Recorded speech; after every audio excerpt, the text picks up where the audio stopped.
You don't seem alarmed.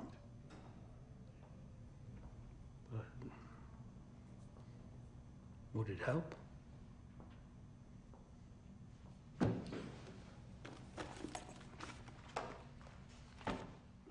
Bridge of Spies returns us to the world of espionage and covert operations of Munich, but in the style of the chamber piece of Lincoln.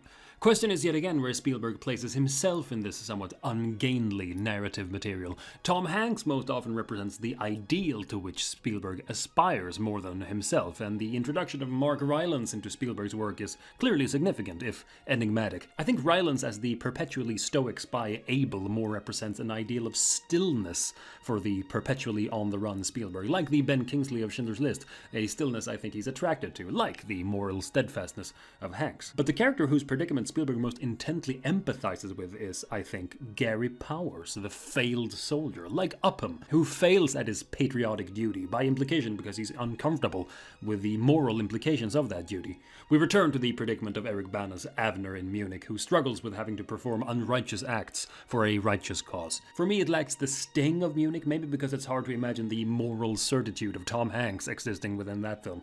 But it's interesting that Spielberg is investigating the limits of his own patriotism.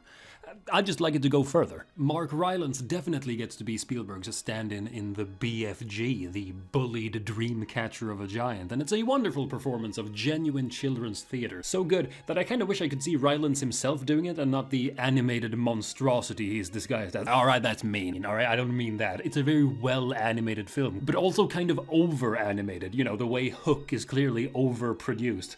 I rarely find it an especially beautiful film to look at, even though very imaginative and charming. Do we really need realistic skin complexion in a kids' film? Yeah, I'm not sure. Or maybe it's just that the earthy and decidedly low-tech environment of the Giants doesn't meld very well with the digital sheen of the animation. Ready Player One fares better in that respect. Here is the first time I wonder if the realistic principle we've located in Spielberg might actually have been a drawback rather than a boon. The most charming part of the film is this lovely and very low-tech shadow play, recalling Hook again. I could have used more of that.